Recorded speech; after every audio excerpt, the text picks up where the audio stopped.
From the MIT studios of the Teaching Systems Lab, this is Teach Lab, a podcast about the art and craft of teaching. I'm Justin Reich. One of my favorite parts of our research into how AI is impacting schools is hearing from students. And one person who shares that with me is Betsy Burris, host of the podcast Teaching Through Emotions. Last year, as we were working on the Homework Machine, our series of episodes about AI in schools, Betsy invited my colleague Jessie Dukes on her show to talk about the series. She was really fascinated about how students were making sense of the sometimes mixed messages they were getting about AI. Don't use it, but you'll need it for your future. And it might be able to help you learn, but don't cheat with it. Jessie shared stories from the interviews we did with students, including a few that didn't make it onto our podcast. So we're going to run that conversation here. Without further ado, here's Jessie Dukes' appearance on Teaching Through Emotions. Hello, dear listeners. Today is an interview day. Huzzah!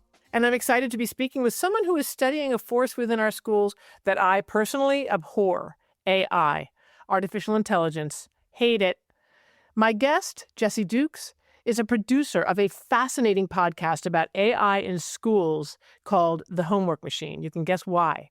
Let me tell you right up front, it's a great podcast. Listen to it.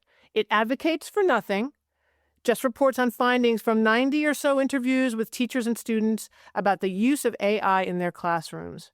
Super informative and thought-provoking, and important, because AI is here, and we need to figure out what to do with it. So without further ado, hello, Jessie. Hello, Betsy. Thanks for that lovely intro. When this started, I confess I did not understand. I guess maybe that's how it all turned out to be such a mess. If you're new here, welcome. I'm Betsy Burris, a teacher, educator, and psycho coach. Every week, I podcast or write on Substack about using your emotions to feel better and teach better. Sometimes you'll hear stories of educators as told to me or sent into the Teaching Through Emotions hotline, all of them discussed with me and my co-host, Joe Johnson. And sometimes you'll hear an interview with someone who offers an interesting perspective on teaching and learning. We unpack it all, here on the feed and on Substack. I'm so glad you're here. Do you have the right mic set? I do have the right mic set, and I started an episode a week or so ago and I completely forgot to plug my microphone in. Yeah. Justin, my co-host, once taped an episode with the microphone facing the wrong direction, addressing the rear of the microphone, which is specifically designed to exclude sound. Exactly. That part of the mic is him. engineered to not be heard. I then, to make fun of him, I grabbed my SLR camera and mimed taking a photo like with my face looking into the lens. Looking at a photo of yourself. That's great. Yep. Welcome to the podcast. I'm really, really happy that you're here. Happy to be here. Okay, so let's just jump right in. What is the Homework Machine? How did this podcast come about? The Homework Machine is a 7-part with bonus episodes, mini-series, narrative, journalistic, reporting, and research-driven podcast within the Teach Lab podcast, which is my friend and colleague Justin Reich's ongoing education podcast. Justin is a professor at MIT who studies education and technology. So that podcast has been around for a while. It came about because I was working with Justin on a book about teachers during COVID, a book which unfortunately, we haven't had the opportunity to release much of that material, sadly. You've been busy. We've been busy. In the midst of working on that project, MIT wanted to write a position paper with some of its smartest education and technology professors about AI. This was in the fall of 2023. So after ChatGPT had been around for about a year, Stanford had written something like that. Cornell had written something like that. So MIT wanted to kind of get on the bandwagon. And the MIT president, Sally Kornbluth, is very interested in AI. And so there was some funding available. And they hired me to help the professors kind of compile their thoughts into white paper or policy position paper. We can put a link to it maybe in your show notes. It's nice. called something like AI and K12 Education and MIT Perspective. And so That was in the fall that year. They hired me to help everybody get their thoughts together. I found it to be a really fascinating project. I didn't know much about AI at that point, but I had been spending about a year working with Justin, interviewing teachers about the pandemic. One of the things that the team did as part of that process was interview teachers about their experience of the arrival of AI. There was somebody working on it before me, and they did 6 or 7 interviews. I did a couple interviews, and I immediately thought, these interviews are fascinating. These teachers are dealing with what we might call to borrow a word from Silicon Valley, a disruptive technology, or a technology that has the potential to really impact what's happening in education spaces.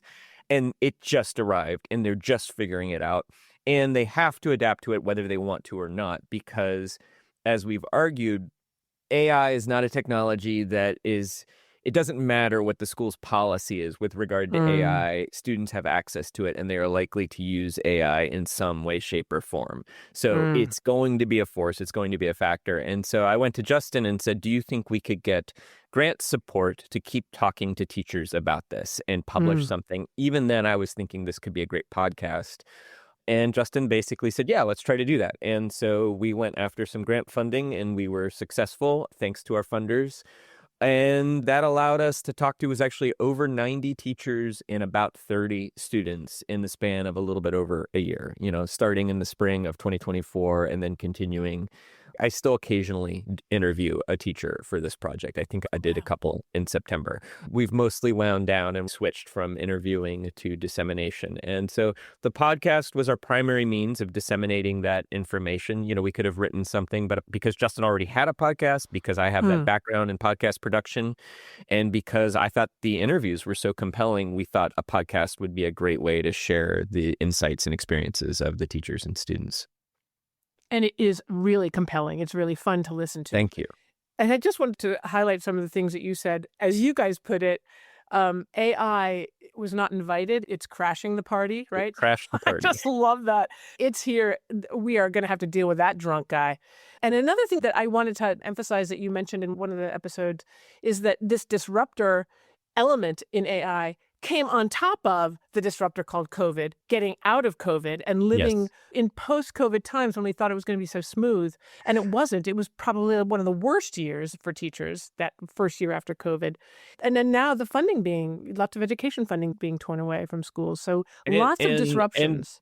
And also a kind of movement around divisive concepts, and some teachers feeling like what they're trying to teach being under attack, books being pulled from libraries, teachers being fired or suspended for teaching about gay rights history and that sort of thing. It was a very, very difficult time for teachers right now. And absolutely, our book's finding was that as hard as, the arrival of COVID in the spring of 2020 and the following year, where most schools were fully remote, teachers often said that the year where they transitioned back to normal instruction was actually the hardest out of all of those, because students were not socialized to be in the classroom. There was a lot of trauma. There was a lot of anger. And, students are not necessarily wise about how they express their very valid feelings. So teachers, as the friendly adult nearby, caught a lot of that anger and kind of needed to relearn how to be in community with their fellow students and with their teachers in a building that you go to every day. And we're still seeing the effects of that. Yes. I think people think emotionally we're kind of back to normal, thank goodness. But, we still see the effects of absenteeism. Attendance is a struggle right now. Teachers tell me that more of their students now, or parents of students, think that attendance is optional and that the students should be able to do their work remotely, or there should be an option to Zoom in and that sort of thing. And so that was still hard. Teachers were really ready for things to start getting easier. And then Silicon Valley is like, hey, we made this machine and it can do your kids' homework. Exactly. Great. Enjoy. Have fun with that. Yay. Can't wait to get back to school. Yes. Yep. Wow. Wild. Okay, so you've alluded to this, but given all the interviews, all the stuff that you learned, all the stuff that you actually shared in the podcast, can you give us in a nutshell what you learned from, what you heard from teachers? How are the teachers responding to AI? How are districts and schools responding? Because you talk about that level as well. And then I'm especially interested in how the students are responding. So can you start with teachers? I think you could get 3 big reactions from teachers, and they exist to varying degrees in all teachers, right? It's not like a certain number of teachers are one way and a certain number of the teachers are the other way.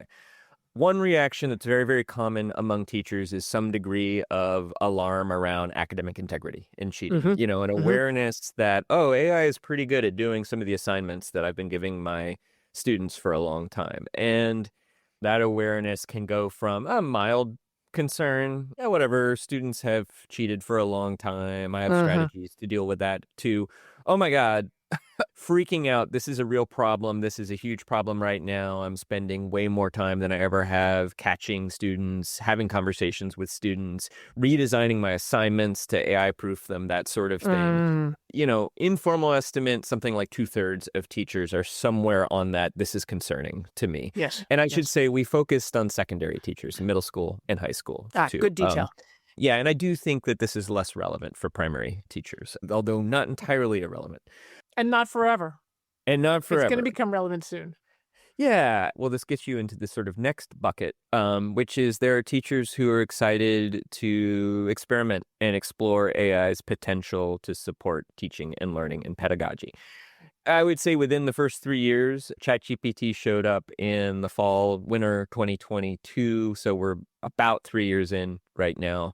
That is maybe a minority of teachers, maybe a third anecdotally, and I think some survey data backs that up, are really excited to experiment with how AI can support teaching and learning. And we documented some interesting experiments, some interesting ways in which some teachers were using AI. And some of that stuff is promising. It's interesting. It's fun to think about. And then I'd say there's a chunk of teachers who aren't really reacting at all. And I wouldn't say we talked to very many teachers like that because, we went around and said, hey, we're with MIT, we're doing interviews, we mentioned AI. And so if somebody wanted to talk with us, they were probably thinking about this.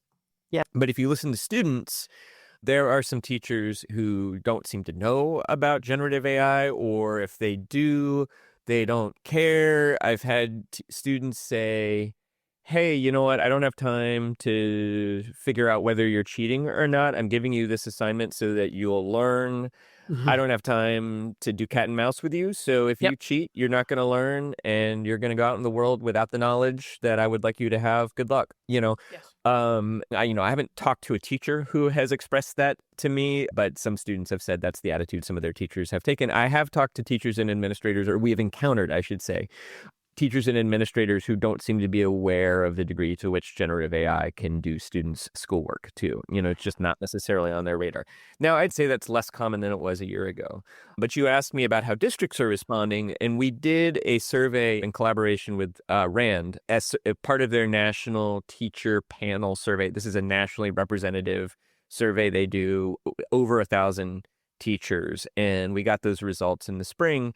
So as of the fall of 2024, roughly 1/4 of teachers said their district had offered any kind of guidance or policy guidance around AI, and about 1/4 said that their district had offered any kind of professional development or support along those lines. Now, that was a year ago. I think those numbers would have gone up since then, but I still think you could find teachers who would tell you that they have heard nothing from their district about AI.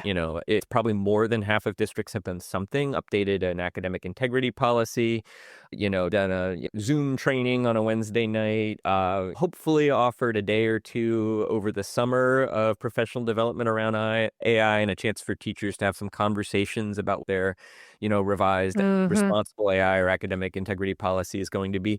We do see that affluent districts have done more, probably because they have the bandwidth and the resources to do more too. So what that would also suggest is that students in poorer districts, in often big urban schools, are less likely to have districts that are responding to this moment in any kind of meaningful, systematic way. Wow. And there is a report published by RAND, findings from the RAND survey panel, titled AI Use in Schools is Quickly Increasing, but Guidance Lags Behind. And I can send you the link to that, and listeners could read that report, which is pretty well written.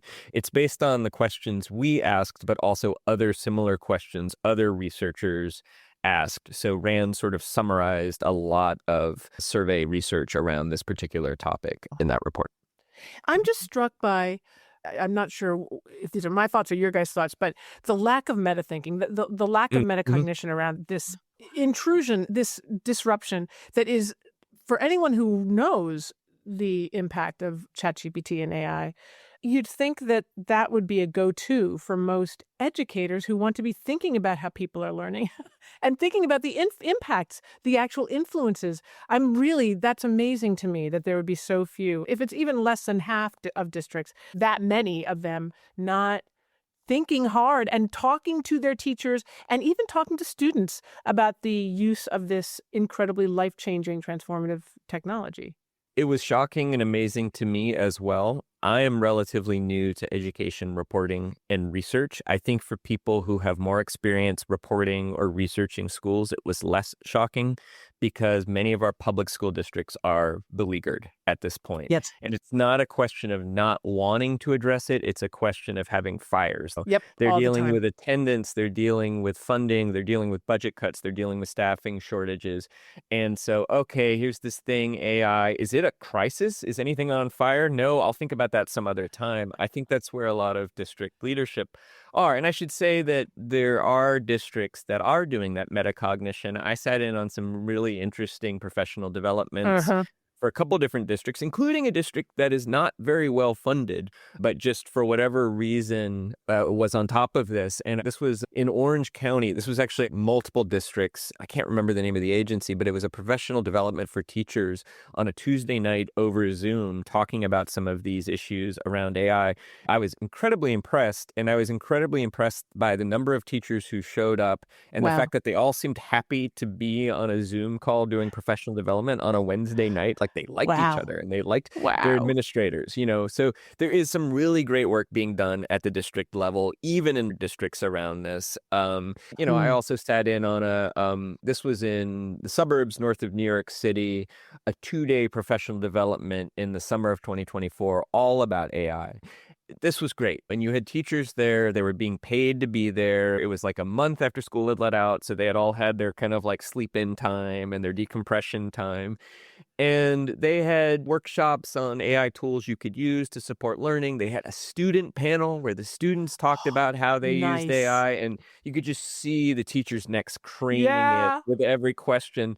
And that was a fascinating moment. And then you also just had a lot of unstructured time where the teachers had a chance to talk with their information technology team or educational technology team and administrators about some of these academic integrity issues. And, to what degree do we want to invite AI into the schools? And to what degree are we nervous about it? And should we be experimenting with AI? And should our students be experimenting with it? And how can we put limitations on that? And what is this going to do with our cognition? And is it going to ultimately be good for schools? Or is this really something where we should fight it and make sure that students do their work the old-fashioned way? And were those conversations productive? I think so. I didn't hang around in that district, but I could definitely sense that the teachers were way more comfortable with this challenging moment, having had the space to have those conversations. And so many teachers still haven't had the space to have those conversations, or if they have had it, they're clawing it back in the coffee room for 5 minutes with their colleagues, or they're doing it on the weekends with their friends, or they're doing it at the bar, Teachers will find time to talk about things that are important to them, and they'll find time to adapt, but they could use more help at this moment. Sure.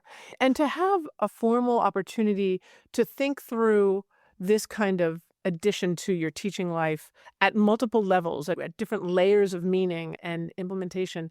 It's organizing. It helps them to organize in their own minds. Even if individuals come away with different ways of thinking about AI in their own classrooms, I would say it's contained. It's a contained conversation that allows you to actually feel like you're making sense of a concept rather than just, doing it in this informal way where there's no opportunity to organize it into something that makes sense to you. So that sounds really smart. Really smart. Yeah, and one of the things that's happened lately is because the districts have been lagging in many cases, principals or senior faculty will take it upon themselves to convene a responsible AI committee or an academic integrity. I know 2 teachers in California who both have sat in on sort of school level policy groups. What is our responsible AI policy? What is our academic integrity policy? And they're doing it after school and finding someone to pick up the kids, or they're nuking a planning period to do that. And often they're not getting paid anything extra to do it. But they have generally described those conversations to be productive and helpful. And even, when they don't agree, and they often don't agree, you have teachers in a building who are like, AI is the future and we need to learn how to use it to teach. And you have other teachers in the building who are like, we're going to handwrite everything this year. And that way I know my students aren't using AI. And that's actually, that's a movement right now. I think you're seeing more and more handwriting, and I don't think that's necessarily a bad thing. And I think there are other cognitive benefits to writing in journals and that sort of thing. Wow, yes. But you have those teachers in a room, and at least they're enumerating their disagreement, and then they're trying to come up with policies that can encompass multiple philosophies and multiple attitudes towards AI, which is possible to do because teachers have a lot of independence over how they run their classroom. And, Exactly. you can imagine a well-calibrated school where, you have a couple classes where your teachers are all in on AI and you're building robots with AI and that sort of thing. And you have other classes where you're not using ChatGPT at all, and you're reading books that you hold in your hand and you're writing about them in a marble composition notebook and then talking about your thoughts and ideas and feelings in class. And, the robot is not invited in. When you said that they're handwriting things, I was picturing teachers handwriting their lesson plans. But, I totally agree that just like crawling is really important for infant development, right? Using your arms, using these muscles. Yeah, absolutely. That there is something to be said for handwriting, except for the fact that we're going to have to reintroduce penmanship into some classrooms because even I write actually a lot by hand because I take notes. I'm a psycho coach. But damn, I've kind of gotten out of the habit. I can imagine kids have too. I always struggled with handwriting. That was always my worst grade in elementary school. And it's only gotten worse. So that is tough. Yeah, there you go. A weird thing for me too. This is really interesting. One of the things that AI raises is with regard to a lot of the skills that AI purports to replace or might replace. There is an analogy there. I've started using Perplexity, which is an AI tool, to do research quite a bit in my own work. I found that it's saving me a lot of time. It's basically a search engine that documents its sources. It's something like ChatGPT. It's a large language model. And I sometimes worry, am I losing the ability to do research? But I think I am able to effectively use that tool because as a high school student, I learned what the Reader's Guide to Periodical Literature was. And I have spent time in the basements of many libraries going through microfiche. Yes, I know what it means to recall a periodical. I know what a primary source is. I know what a secondary source is. I know what JSTOR is. I know what researchers do. Yeah. I'm a history major. I know what looking at archival information is, so that when Perplexity saves me a lot of time by doing some of that searching for me and pulls up several types of sources, I can quickly evaluate, is this a valuable source or isn't? And what kind of source is this? And whereas I think if you just started by using Perplexity, you might not develop the same knowledge around what research is and what reliable information is. And I think AI threatens our cognition and our students' cognition in many respects in that way. There might be ways in which it can enhance a student or an adult's ability to do a certain task, but only if the adult or the student understands the basics of that task. Right. And it can bypass that understanding. You can use it right now to get a pretty good result without really understanding what you did. Exactly.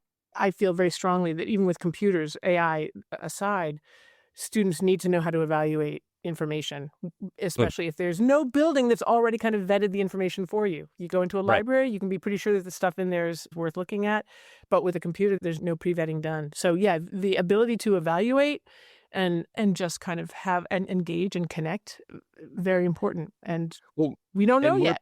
We are planning a bonus episode around AI literacy and media literacy too. And there's an interesting anecdote. You asked me about students. I haven't answered that yet. There was one. No, I'm not gonna let you off the hook.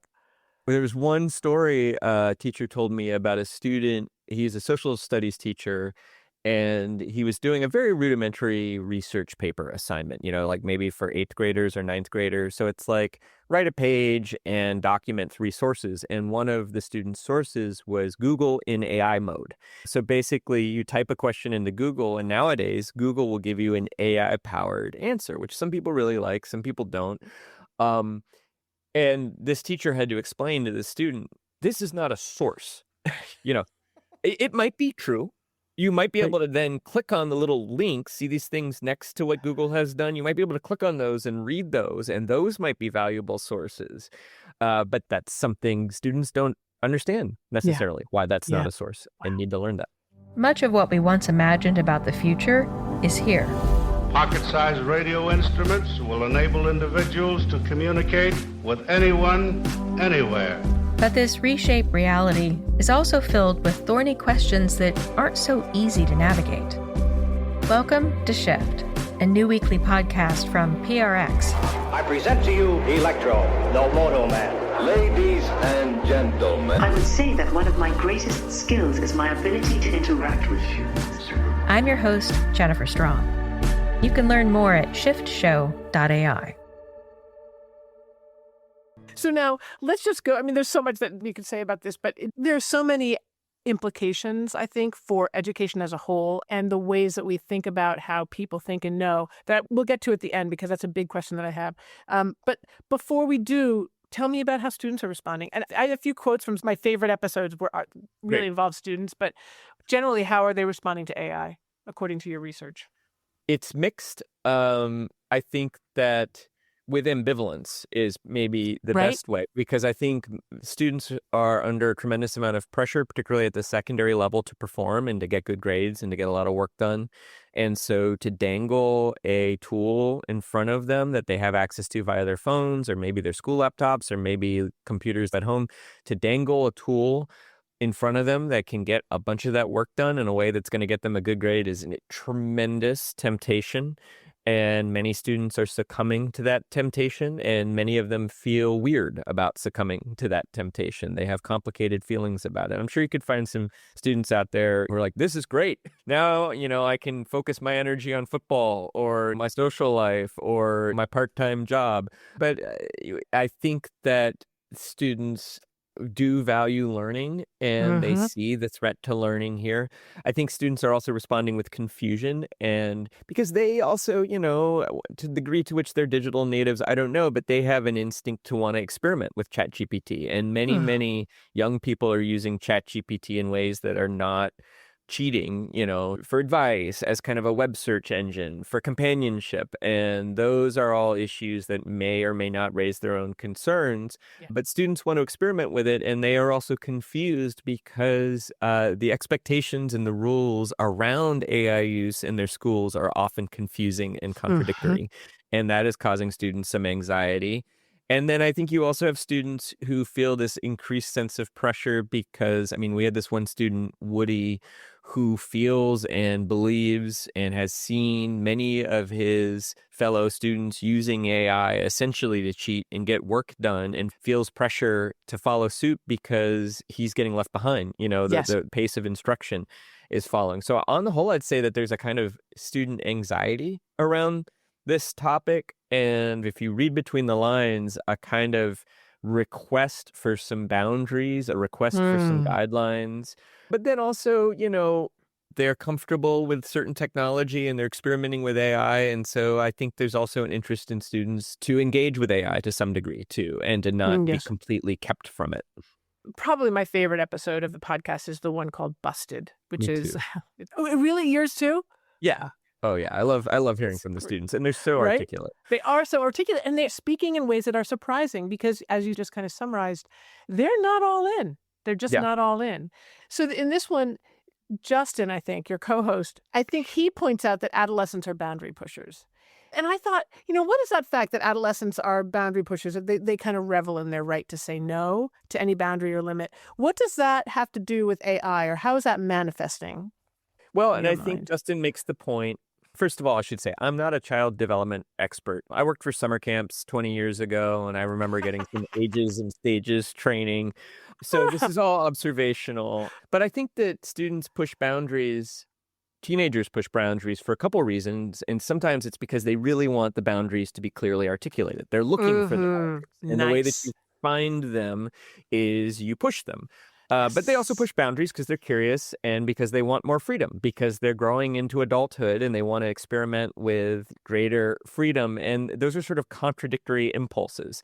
And the student doesn't always know why he or she or they are pushing boundaries, and neither does the teachers. And so with regard to AI, I think the teachers can assume that their students are going to explore that boundary. If they're respectful of the rules, they're probably still going to come right up to the very edge of the boundary and push the envelope a little bit. I think I had a number of students express to me, I used AI in a certain way that I don't think my teacher would be super comfortable with, but also wasn't explicitly against the rules that they stated. And rather than ask them about that, I chose to just do it, and this is basically better to ask for forgiveness than permission. But they're coming up with a way. They don't want to violate the expectations of the teacher who they like or respect. They don't want to straight up break the rules. They don't want to cheat. There's a stigma associated with all of those things. But if they can come up with a mental model where what they're doing is not cheating, often they will do that. And I heard some very articulate, very academically successful and active students express versions of that. But I also think that they are just confused. And I think what they're telling us is that what's been presented to them about AI has been confusing. I think teachers should assume their students are going to test the boundaries, but I also think teachers need to clearly communicate their expectations and also do that in a way where the students can ask questions and they're clear about why their expectations are what they are. And I think the teachers need to be aware that the students are going to hear other things in other classes too.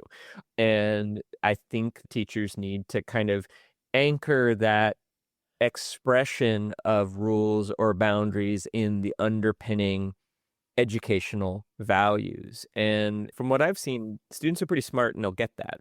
And I think the students will want them to be somewhat flexible, not in the sense of, oh, I completely broke your rule, give me a break, but in the sense of, does this rule really make sense? Yes. Can we have a discussion about that? I think yes, exactly. there might be certain moments where the teachers need to say, yeah, I absolutely think the rule makes sense for this very reason. Thanks for bringing it up, but we're going to go ahead and stick with that rule.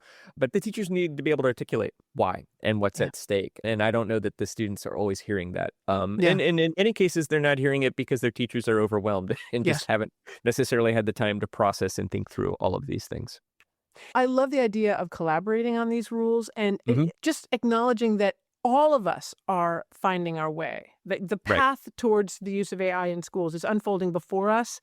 It's determined for us, but determined by us. And the thought that teachers and students could agree, we're all figuring this out. We're making it up as we go. So let's have this conversation at the beginning of the school year or as soon as a teacher is willing to do it and talk about what this all means for us and what rules do we want to impose on ourselves. Collaborative. Students speaking up too. And then revisit as time goes on. I can imagine if something comes up like, oh my God, if a student were to do something that I wasn't sure how to deal with in terms of AI, I could imagine bringing it to the class and saying, what do you guys think? Or bringing it back to that student. I have no idea what to do here. It's just an interesting shift in attitude and expectation for teachers, I think, to recognize that they don't know. We don't know what to do, and we don't have to pretend we do. And in fact, students, again, this actually leads me to the next kind of observation that I loved. There's a student named David who was caught cheating. He actually supported, the punishment in response to him. But he pointed out something that made me gasp, that no one asked him why he cheated. Yeah.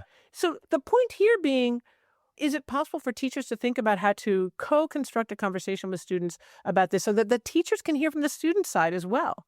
Because teachers don't know what's going on inside a student that chooses to do this. Let's hear from each other so we can co-create these guidelines that are revisable because this future is unfolding before us and we're doing it together. The theory I arrived at in terms of why students turn to AI, it's not revolutionary, right? I think it's sort of, based on my 2 or 3 years as a camp counselor, is that students tend to value learning and buy the idea that they're in school to learn, and then something gets in the way of that. And they turn to AI because they hit some kind of wall in the course of their learning. And I ran that idea by the students. I ran it by teachers. Most people seem to agree with me. In the case of David, who you brought up, he told us he was up till like 1 a.m. or something like that doing his homework, and he had a big test the next day, and he was stuck. So he either wasn't getting the help he needed or he had too much work. I didn't have a chance to talk to that teacher. I don't know what was going on. I am very hesitant to make a judgment. It might be that the school was literally on fire that day, and that was all the teacher could muster. I could imagine, based on what I know about that school and that district, that the teacher has lots of students in their math class and maybe only has about 30 seconds a day to interact with every student. But I would say that something has broken down if a student is staying up to 1 or 2 a.m.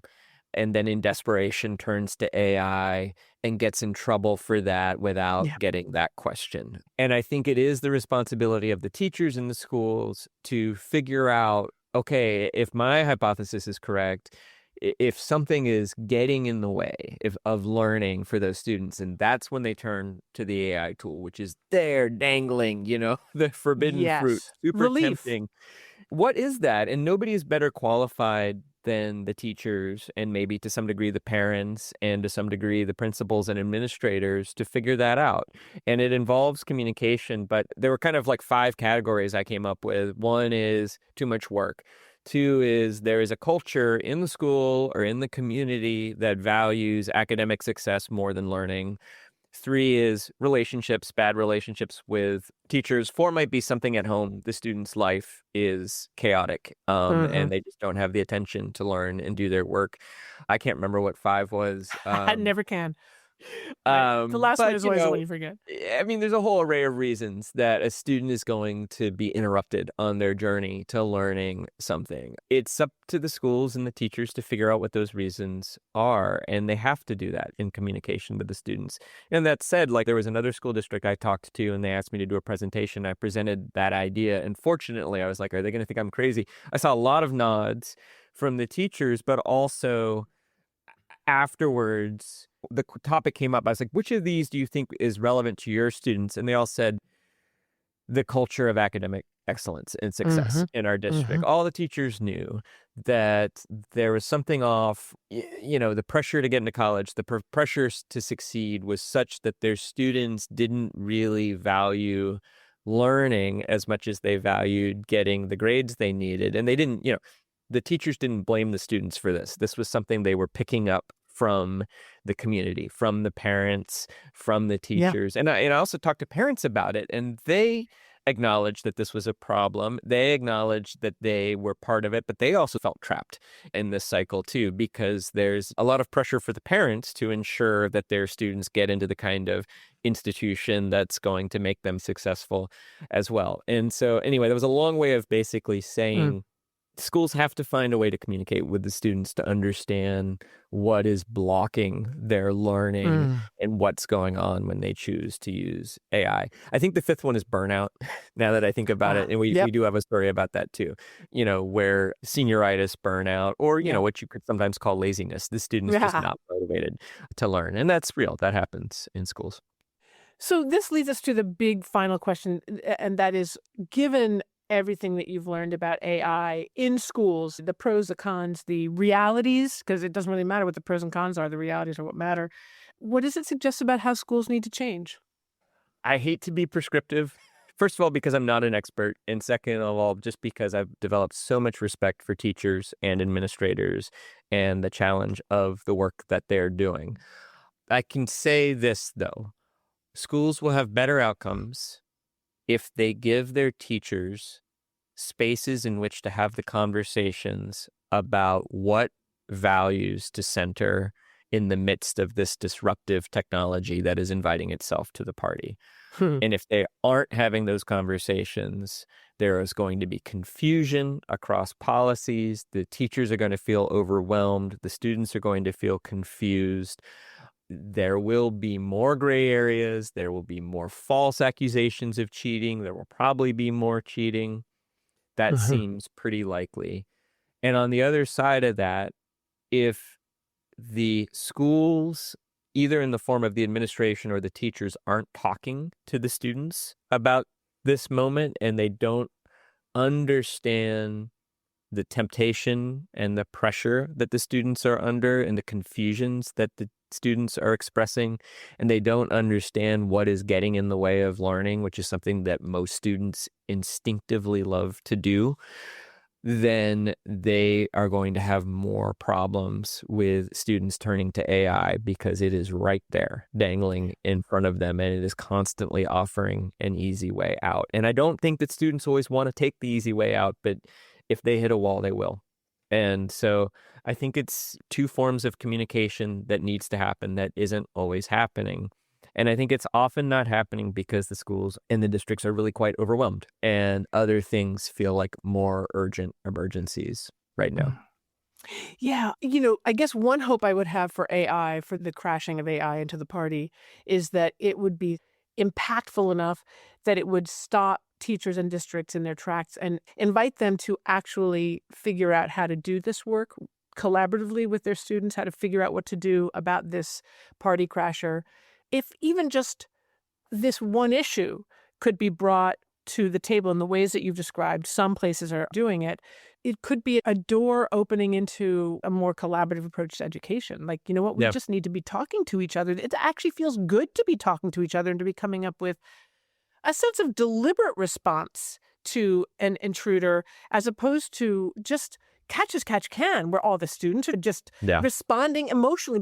Basically, they're responding viscerally to their stress without any deliberation, without any meta-level thinking. And that's just not good for anybody. If the one thing AI accomplishes that's positive is to get schools and teachers and administrators and students and parents to be talking about its impact and the ways that they all want to together manage that impact or mobilize, use the resource and not use the resource, that to me would be a great model. That would in itself might be a bit of a paradigm shift that could be good for schools in every respect. Yeah, that makes a lot of sense to me. And I think one of the things that's tricky right now is that we don't really know how big of a problem cheating is. And some initial reports and studies indicated that it wasn't really happening. Oh, wow. And yeah, there was a study from Stanford, Denise Pope and Victor Lee, and I think it was a very well done study. I want to say it was done in 2023 or early 2024. This was done at a time when a minority of teenagers used ChatGPT or AI too. It seemed to indicate that cheating had not increased. I actually think you could read that study in another way, but it was interpreted by certainly the AI industry and a lot of pro-AI people in education, but also just maybe administrators looking for a reason to not have to think about this too much, as there's not that much cheating. And I think the evidence we've assembled is all rather anecdotal. It's certainly indicative. When you have a student named Woody saying, I'm sitting in my class in 8th grade science and I'm looking at everybody's laptop and 18 out of 20 are using ChatGPT. I mean, that's an indicative data point, but that, that's just one student. That might be, and he might not be reliable. I think he's probably reliable. I think it's probably not random that happened to him. Most of the students are telling us that they think there's more cheating going on than their teachers realize. But again, we didn't do a nationally representative survey of students. There are little studies here and there. So I think part of the problem in terms of having a moment where it's like, oh, this is obviously a problem and we need to have a conversation about it, that whole this is obviously a problem thing isn't really lighting up the way that you would need it to. Interesting. Might it in a year or two, when you have kids who spent their entire high school career with ChatGPT handy, and we start seeing those students going into college? I don't know when that moment will occur. Presumably it will occur at some point. Presumably somebody will do a nationally representative survey around cheating and academic integrity. There's just little data points here and there. Justin and I, picking away at all the little data points, kind of have come to the conclusion that academic integrity is a big problem right now, and lots of students are using AI to get their work done. But it took a lot of conversations for us to get to that point. It took talking to a lot of teachers and talking to a lot of students, and I don't think we can say it confidently or definitively. It's just our sense of it. It reminds me of a book I read a long time ago, and I don't remember the title of the book, but I remember the author because you'll get it in a second. His name is Jerry Mander. Still relevant today. I think he was the one who wrote, throw your television out the window or something like that. He basically was anti-technology, or he was making the argument that technologies get introduced into our lives without giving us any opportunity to discuss them. Like Right. civically, as a country, as individuals, we just adjust and adapt. And it That's just right. makes me think that, when you said we might have some data that people believe about cheating in a year or more, to me, I'm not sure that's the data. Like I said, AI is here. Do we need to wait for the data to show that it's actually having an impact? Whether it's positive or negative, it doesn't matter, does it? What matters is that it's here, especially in the relatively small community of educators, smaller than the entire country. But in schools, at least, in individual schools or individual classrooms, just taking it by the horns and deciding that we got to talk about this intrusion. We need to talk about this party crasher because it is having an impact. We don't know if it's good or bad, but let's take it on. Let's decide how we want to use it. Let us control it rather than letting it control us. And it's amazing to me that Jerry Mander wrote his book probably 3 decades ago, and we're still just being like, what? Oh, okay, we'll just sure, I'll buy an iPhone and not think at all. Of course, I have an iPhone, I have an Apple Watch, and not thinking at all about the impact of these technologies on our lives, not just on what's easier and what's not easier, but on our cognitive capacity, on the skills that we're actually bringing to bear on important problems. We don't know how to even notice because it's so incremental. So I just want to end by saying, please, schools, teachers, start having these conversations now. Don't wait for the evidence to come out that AI has rotted our brains.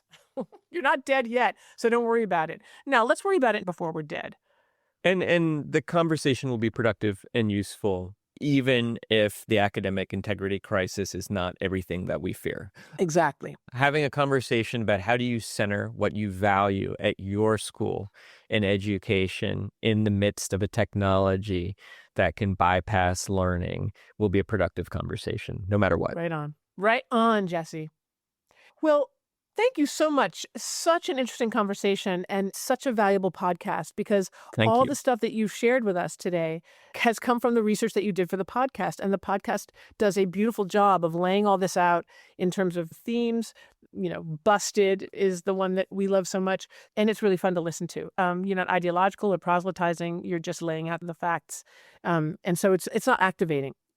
Not an activating I think our one ideological bent is that we should pay attention to this. Yeah, right on. And, right on. That it matters to hear how teachers and students are experiencing this moment, including the teachers who are more enthusiastic. It's great to hear from them. It's great to hear from the teachers who are less enthusiastic as well. So to that degree, it's ideological in that we think that people should be listening to teachers and students and paying attention to the arrival of AI. Is that ideological? That just seems like normal. That just seems like the way it should be. Yeah, well, there you go. I completely support that ideology. Yeah, you would hope. I'm hoping that you, dear listeners, agree with this particular ideology. Thinking about this, what we've talked about, I just want to say that I'm going to lay out some things that stood out to me. I welcome you to throw out some stuff too, but I just loved what you said about students and pushing boundaries. That I just want teachers to hear this, that one of the reasons students push boundaries is they're trying to figure out where they are. That's so great. And I guess it's probably that would true for adults too. Exactly. It's true for all of us. Testing behavior is a really great way for students to convey, where's the boundary? Where are the limits? What can I do? What can't I do? Could you please be explicit for me? I need you to do that. Someone in charge, namely the teacher, needs to do that. And then the other reason that they're flexing their independence muscles. And that's normal and that's developmentally valid and appropriate. And another good reason for teachers to actually talk to their students and find out what's going on inside them when they make a choice that a teacher might not understand or might object to. There are always good reasons. Whether we like the reasons or not is a different matter. But finding out what they are can be so valuable for teachers. So that stuck. I loved your response to this notion that teenagers push boundaries. Well, I have nothing to add to that. I think you encapsulated it wonderfully.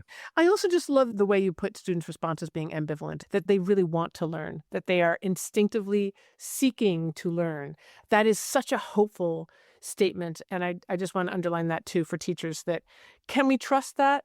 I mean, when we're so concerned about cheating, I feel like it becomes the issue when we start seeing kids as being cheaters and people who are trying to avoid doing the work that we want them to do, as opposed to seeing kids as being learners who want to learn, who want to be exploring and discussing and growing individually and with each other, and that cheating is a problem because it is a symptom of something, as you say, keeping kids from doing what they want to do. I just love your recognition that students actually respect themselves and the learning process, and they respect schools, and they can respect their teachers if they feel as though they're not being obstructed, that their goals and desires are not being obstructed thoughtlessly and even cluelessly by the adults in the building.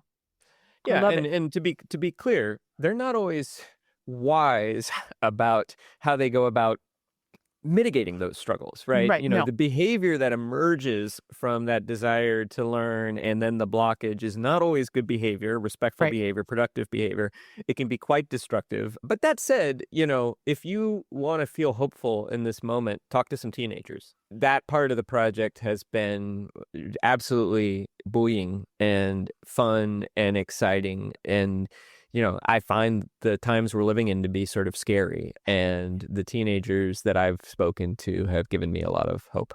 Yeah, I just want to say a plug that the work of Teaching Through Emotions is helping teachers figure out what those bad behaviors mean. Because if we focus on the bad behaviors, we're missing the point. Those are symptoms of something else that's very important that students don't even necessarily understand themselves. So if teachers can get together and figure out what a student who's behaving badly or cheating or using AI or anything else might be teaching us about their needs, then the teachers can align with the needs. That's kind of how you take away the need to cheat.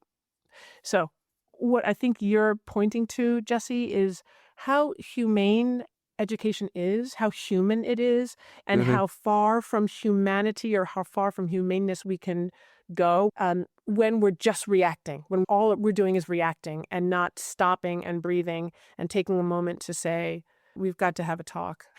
We've got to talk. We've got to have a family meeting right now. And unfortunately, our schools have had a lot to react to lately. Yes. So it can be very hard to get out of that reactive mode, to get out of that crisis mode. Thank you for that. You've been so kind about that. And I still say, come on, schools, get out of react. Like, just for a second on your drive home, just stop and think, what would it be like to actually have a deliberate meeting to talk about this thing that's on my mind? You can do it. Teachers can do it. Yeah. Administrators can do it. But I love it that you've been so kind about that. They're doing it on their own. They're doing it on their own, often without support. Often with support, I should say, too. Like I've said, there have been some districts who've been great, but there are a lot of teachers who have found that they need to do that on their own. It is happening. That work is happening. It's good. And I hope teachers find each other and link arms and feel some community around the work that they're doing on their own. So, Jesse, thank you very much again. This has been awesome. I wish you luck. Are you still working on the homework machine, or is it another project that you've moved on to? The homework machine is sort of winding down. We have promised our funders to do an academic report, and so we're working on that. And this was all grant funded, and we have gone through most of the grant funding, but we're working on the academic report. As I mentioned, we're working on a bonus episode about AI literacy. I'm hopeful we might be able to do the homework machine too someday, but we have to find another funder to step up at this point. I'm a freelance journalist, and I am working on another project right now, but it's a little bit too early to mention it. My hope, and I believe Justin's hope, is that Justin and I will continue to work in this space, and we will continue to find opportunities too. So please stay tuned. We'll put updates in the Teach Lab podcast and on the TSL website, tsl.mit.edu. And I will have those in the show notes so that people can check them out. And stay in touch, Jesse. I'd love to hear what you're doing next, and I'd love to hear if the homework machine comes back and anything else you're thinking about. I really appreciate you taking time with me. Yeah, thanks so much for listening and deeply listening and thinking about what you heard. I really appreciate that, and thanks for inviting me to be on the show. Right on. Be well. Bye. Goodbye. TTE is a Podvision production, created and hosted by me, Betsy Burris, and co-hosted by Joe Johnson. Production and audience development support from Julian Androkaya and Andrea Koskai. Crucial editing by Brad Wells. And the music, which makes me smile and dance every time I hear it, by Tom Burris of Jabbering Trout. Thanks one and all. If you like this episode, text it to a friend. And if you haven't already, sign up for my Substack, where you can become a paid subscriber and get all kinds of goodies, including exclusive podcast episodes that will change your life. That's teachingthrough-emotions.com. Thank you for listening. It's all true. It's all verified. It's amazing. Betsy Burris is a retired teacher educator and psychotherapist. You can find the show at teachingthrough-emotions.com. Teach Lab is a production of the Teaching Systems Lab at MIT. If you haven't listened to The Homework Machine yet, our 7-part narrative series about how AI is impacting education, check it out wherever you found this episode. Just scroll back a few episodes and you'll find it.